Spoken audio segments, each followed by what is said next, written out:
सुल्तान Salahuddin Ayyubi.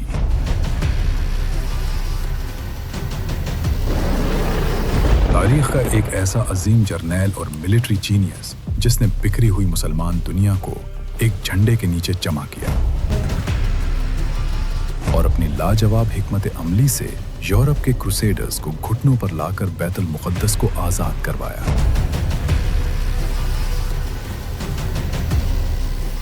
ऐसा बादशाह जिसकी तलवार से दुश्मन खौफ खाते मगर किरदार के आगे सर भी झुकाते और उसकी तारीफ भी करते। लेकिन एक आम सा लड़का जिसे तलवार उठाने का कोई शौक नहीं था, वो दुनिया का सबसे अजीम फातेह कैसे बन गया?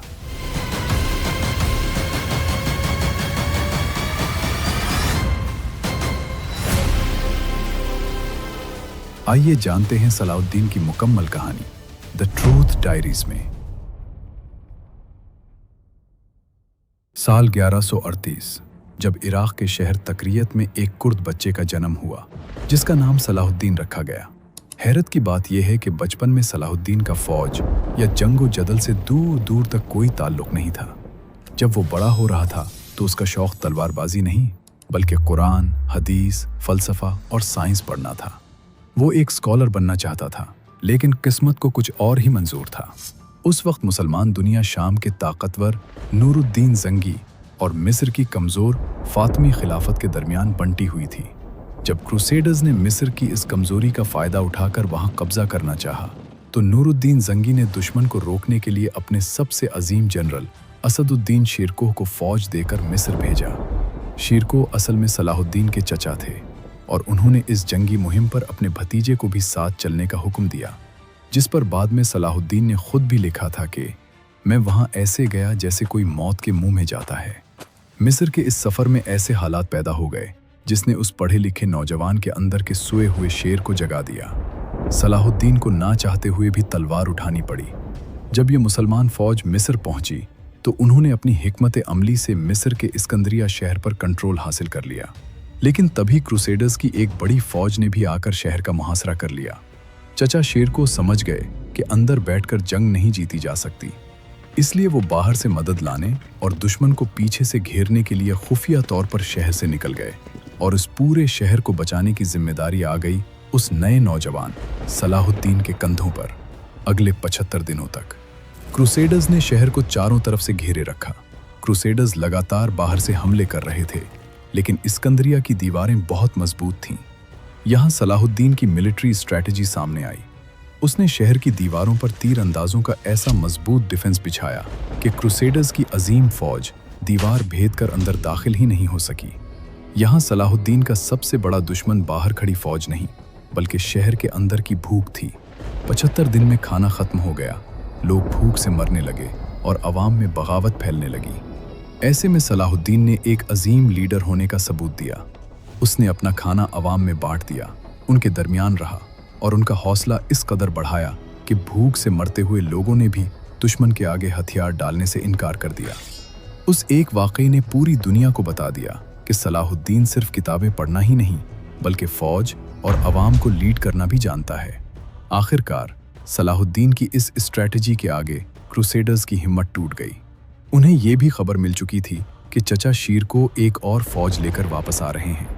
उस डर और थिकान की वजह से क्रूसेडर्स ने मुहासरा ख़त्म किया और वापस भाग गए। इस्कंदरिया बच गया और इस फतह ने मिस्र में शीर को और सलाहुद्दीन की धूम मचा दी।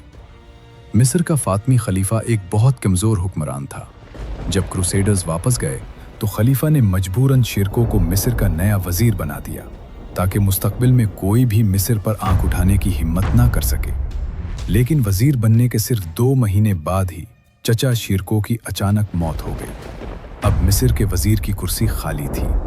फातमी खलीफा सलीबियों की जानिब से इस्कंदरिया के मुहासरे में सलाहुद्दीन की लाजवाब स्ट्रैटेजी और उसकी बहादुरी देख चुका था। वो जानता था कि इस नौजवान में एक अजीम जनरल बनने की सारी सलाहियतें मौजूद हैं। उसने ये भी सोचा कि सलाहुद्दीन अभी सिर्फ 31 साल का नया लड़का है। अगर उसे वज़ीर बना दिया जाए तो मिस्र को एक बेहतरीन जनरल भी मिल जाएगा और मैं उसे आसानी से कठपुतली की तरह इस्तेमाल भी कर सकूंगा। यही सोचकर उसने सलाहुद्दीन को मिस्र का नया वज़ीर मुकर्रर कर दिया। मगर सलाहुद्दीन कोई कठपुतली नहीं था। वजीर बनते ही उसने मिस्र के सिस्टम को पूरी तरह बदल कर रख दिया। उसने सबसे पहले दरबार से उन करप्ट और गद्दार अमीरों को निकाल बाहर किया जो दुश्मनों से खुफिया मुआहदे करते थे। उसने अवाम पर से नाजायज टैक्स खत्म किए और मिस्र की बिखरी हुई फौज को फिर से एक मजबूत और मुनज़्ज़म फोर्स में तब्दील कर दिया। जैसे जैसे अवाम और फौज में सलाहुद्दीन की मोहब्बत और मकबूलियत बढ़ती गई, फातमी खलीफा की ताकत अपने आप महल के चंद कमरों तक महदूद हो गई। और फिर 1171 में जब बीमार फातमी खलीफा अपनी मौत मरा तो सलाहुद्दीन ने मिस्र का पूरा कंट्रोल अपने हाथ में ले लिया। उसने 200 साल पुरानी फातमी खिलाफत को ख़त्म करके अपने आप को मिस्र का नया सुल्तान डिक्लेयर कर लिया। अब उसके पास ताकत थी, अवाम की मोहब्बत थी और मिस्र की अजीम फौज भी थी। मिस्र का तख्त हासिल करने के बाद सलाहुद्दीन आराम से नहीं बैठा। जब उसने आसपास की दुनिया और नक्शे को गौर से देखा तो उसे एक बहुत ही कड़वी सच्चाई समझ आई। उसने देखा कि सलीबी सिर्फ बैतुल मुक़द्दस पर कब्जा किए नहीं बैठे थे, बल्कि वो मुसलसल मिस्र और शाम की सरहदों पर हमले भी कर रहे थे। और इससे भी बड़ी बात यह थी कि मुसलमान हुक्मरान इन दुश्मनों से लड़ने के बजाय अपनी छोटी छोटी कुर्सियों और ज़मीनों को बचाने के लिए आपस में ही लड़ रहे थे। यहाँ तक कि कुछ अमीरों ने तो अपने ही भाइयों के खिलाफ सलीबियों से खुफिया मुआहदे भी कर रखे थे। ये सब देखकर सलाहुद्दीन को एक बात शीशे की तरह साफ हो चुकी थी। उसने जान लिया था कि इन बिखरी हुई और आपस में लड़ती हुई रियासतों के होते हुए सलीबियों को हराना तो दूर की बात, खुद मिस्र को बचाना भी नामुमकिन हो जाएगा। सलाहुद्दीन का मकसद सिर्फ मिस्र पर राज करना नहीं था, बल्कि उसके सीने में बैतुल मुक़द्दस को आज़ाद करवाने की एक आग भी जल रही थी। वो जानता था कि इस अजीम मकसद के लिए सबसे पहली शर्त है इत्तेहाद। दुश्मन की तलवार का सामना करने से पहले अपनों को एक करना होगा। एक ऐसी दीवार बनानी होगी जिसे दुश्मन भेद ना सके। और यही से शुरू हुआ सलाहुद्दीन का सबसे मुश्किल मिशन। अगले लगभग 12 सालों तक उसने बहुत सब्र से काम लिया। उसने मुसलमानों पर तलवार उठाने के बजाय अपनी बेहतरीन डिप्लोमेसी, अखलाक और हिकमत अमली से काम लिया। जो लोग उसके खिलाफ थे उन्हें भी अपनी सखावत से अपना बना लिया और आखिरकार उसने मिस्र, शाम, यमन और हिजाज को एक ताकतवर और मुत्तहिद इस्लामिक एम्पायर के झंडे तले जमा कर लिया। अब सलाहुद्दीन दुश्मन से आखिरी टकराव के लिए बिल्कुल तैयार था। जब क्रूसेडर्स ने देखा कि मुसलमान अब आपस में लड़ने के बजाय सलाहुद्दीन के झंडे तले एक हो चुके हैं तो उनके होश उड़ गए। उन्हें समझ आ गया कि अब उन पर हमला करने का मतलब पूरी तरह तबाह होना है। दूसरी तरफ सलाहुद्दीन भी अपनी इतनी ताकत होने के बावजूद कोई जालिम हुक्मरान नहीं था जो शौक से खून बहाए। उस वक्त बैतुल मुक़द्दस के तख्त पर किंग बाल्डविन चौथा बैठा था। बाल्डविन कोढ़ जैसी खौफनाक बीमारी का शिकार था, लेकिन वो एक बहादुर और इज्जतदार बादशाह था। सलाहुद्दीन और बाल्डविन के बीच एक इज्जत का रिश्ता था, इसलिए दोनों के दरमियान एक अमन का मुआहदा साइन हो गया। लेकिन 1185 में उस बीमार बादशाह किंग बाल्डविन चौथे की मौत हुई तो उसकी जगह एक नातजरबाकार बादशाह किंग गाय तख्त पर बैठ गया। बाल्डविन के मरते ही अमन का वो मुआहदा खतरे में पड़ गया।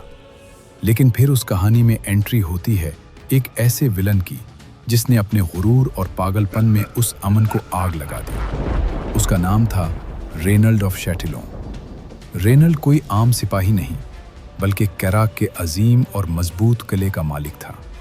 उसका किला मुसलमानों के तिजारती रास्तों के बिल्कुल बीचों बीच वाक़ था। रेनल्ड एक निहायत जालिम और बागी क्रूसेडर नाइट था जो अपने बादशाह तक की बात नहीं मानता था। उसने अमन के मुआहदे को तोड़कर मुसलमानों के तिजारती काफिलों पर हमला करना शुरू कर दिया, बेगुनाहों का कत्ल किया और हद तो तब हो गई जब उसने मक्का और मदीना पर हमला करने की धमकी दी। जब ये खबर सलाहुद्दीन तक पहुंची तो उस शान सलाहुद्दीन की आंखों में जलाल आ गया। उस दिन सलाहुद्दीन ने कसम खाई कि वो रेनल्ड ऑफ शैटिलों को अपने हाथों से कत्ल करेगा। लेकिन सलाहुद्दीन जज्बात में आकर कोई बेवकूफ़ी नहीं करने वाला था। वो जानता था कि क्रूसेडर्स के पास बहुत ऊंचे और अजीम किले हैं। अगर उन किलों पर सीधा हमला किया तो मुसलमान फौज का बहुत नुकसान होगा। इसलिए उन बड़े किलों पर हमला करने के बजाय सलाहुद्दीन ने अपनी फौज ले जाकर तिब्रिया के किले पर हमला कर दिया, जो क्रूसेडर्स के इलाके में था। ये कोई आम हमला नहीं, बल्कि क्रूसेडर्स के खिलाफ सलाहुद्दीन की एक खास स्ट्रेटजी थी कि वो अपने महफूज किलों से निकलकर खुद चलकर इस तपते हुए तिब्रिया के मैदानों में आ जाएं। जब क्रूसेडर्स को इस हमले की खबर मिली तो उनकी फौज में बहस शुरू हो गई।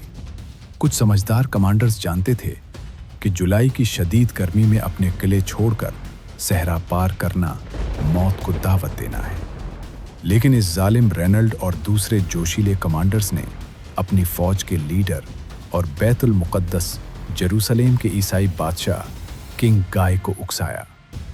उन्होंने किंग गाय के ईगो को ललकारा और आखिरकार किंग गाय ने वो गलती कर दी जिसका सलाहुद्दीन बेसब्री से इंतजार कर रहा था।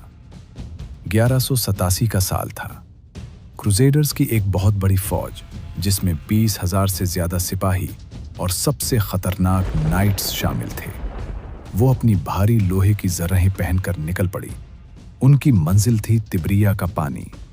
लेकिन जैसे जैसे वो सहरा में आगे बढ़ रहे थे, जुलाई का सूरज उनका खून नचोड़ रहा था। सलाहुद्दीन के तीरंदाज और घोड़सवार रास्ते भर उन पर अचानक हमले करते और वापस भाग जाते। उन्होंने क्रूसेडर्स को रास्ते में ही थका दिया। जब ये थकी हुई और प्यास से निढाल फौज हतिन के मैदान तक पहुंची तो उन्होंने आगे जो देखा उसने उनकी रूह कांपा दी। सलाहुद्दीन की ताज़ा दम फौज ने पानी तक जाने का आखिरी रास्ता पूरी तरह ब्लॉक कर रखा था। रात ढल चुकी थी और क्रूसेडर्स प्यास से तड़प रहे थे। उनके पास पीने को एक कतरा नहीं था। अगले दिन की सुबह उनके लिए कयामत बनकर आई। सलाहुद्दीन ने हवा के रुख को देखते हुए उनके इर्द गिर्द सूखी घास को आग लगा दी। धुएं, तपिश और शदीद प्यास ने क्रूसेडर्स को अंधा कर दिया। इसके बाद जो तीरों की बारिश हुई उसने क्रूसेडर फौज का नाम और निशान मिटा दिया। ये तारीख की सबसे अजीम जंगों में से एक थी, जिसे द बैटल ऑफ हतिन भी कहा जाता है। जंग के खत्म होने के बाद किंग गाय और उस जालिम रेनाल्ड ऑफ शतीलियों को जिंदा पकड़कर सलाहुद्दीन के खैमे में लाया गया। सलाहुद्दीन ने किंग गाय को बर्फ का ठंडा पानी पिलाया।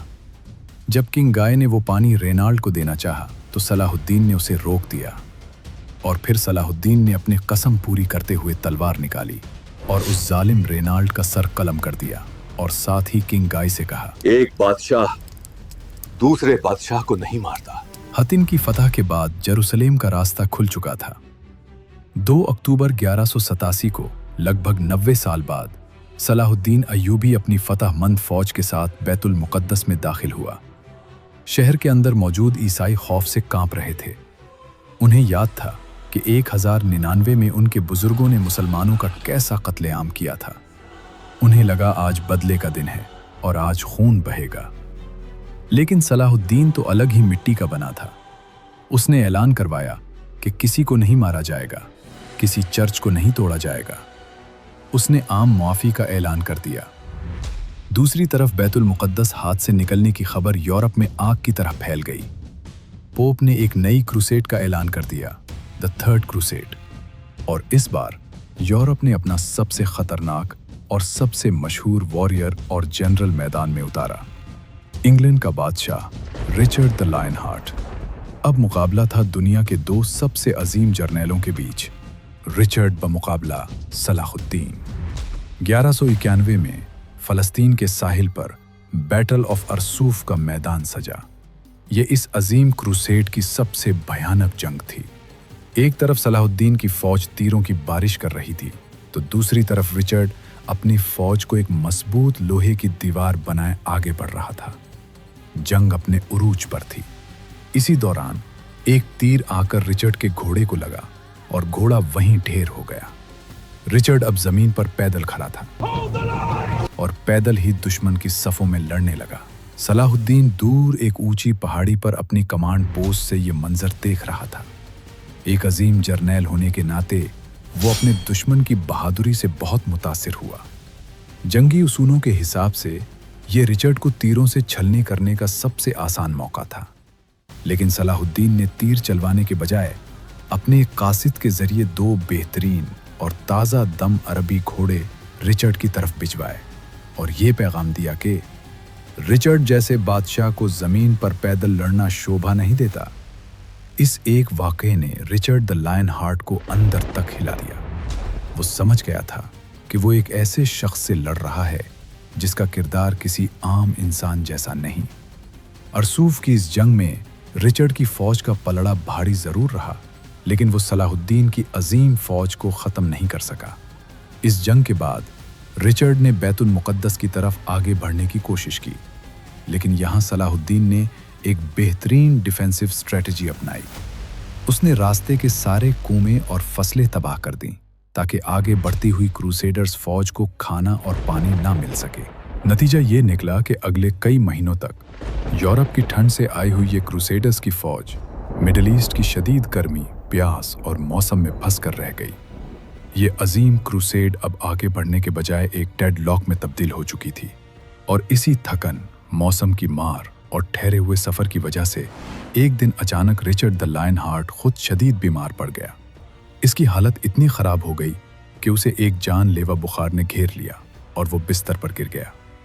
जब सलाहुद्दीन को अपने सबसे बड़े दुश्मन की इस हालत का पता चला तो उसने इस कमजोरी का फायदा उठाकर हमला करने के बजाय दुश्मनी की एक ऐसी मिसाल कायम की जो तारीख में हमेशा के लिए अमर हो गई।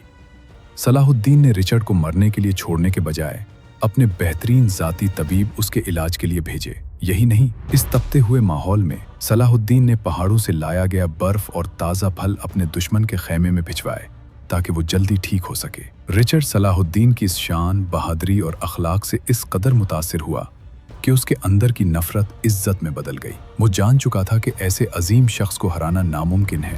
वैसे भी उसकी अपनी फौज मौसम और भूख से थक चुकी थी, इसलिए रिचर्ड ने आगे लड़ने से इनकार कर दिया। आखिरकार 2 सितंबर 1192 को दोनों अजीम दुश्मनों के बीच तारीखी ट्रीटी ऑफ जाफा साइन हुई। ये तय पाया कि बैतुल मुक़द्दस मुसलमानों के पास ही रहेगा और ईसाई ज़ायरीन को वहां बना किसी डर या फिदिया के आने की मुकम्मल इजाज़त होगी। इस ट्रीटी के कुछ ही अरसे बाद 4 मार्च 1193 को दमिश्क में इस अजीम फातिह को बीमारी ने घेर लिया और सिर्फ 55 साल की उम्र में सुल्तान सलाहुद्दीन अय्यूबी इस फानी दुनिया से रुखसत हो गए। जब सुल्तान की मौत के बाद उनका खजाना खोला गया तो दरबारियों की आंखों में आंसू आ गए। जिस शख्स की सल्तनत मिस्र से लेकर शाम और यमन तक फैली थी, जिसकी ताकत से पूरा यूरोप कांपता था, इसके खजाने में सिर्फ 1 सोने का सिक्का और 47 चांदी के सिक्के मिले। उसने अपनी सारी दौलत गरीबों और अवाम पर खर्च कर दी थी। इसके पास इतने पैसे भी नहीं बचे थे कि उसके अपने कफन दफन का खर्चा उठाया जा सके। सलाहुद्दीन अय्यूबी ने दुनिया अपने किरदार और अपने इंसाफ से जीती थी। इनकी कब्र आज भी दमिश्क में मौजूद है, जो हमें याद दिलाती है कि असली अजीम बादशाह वो नहीं जो लोगों पर राज करे, बल्कि वो है जो लोगों के दिलों पर राज करे।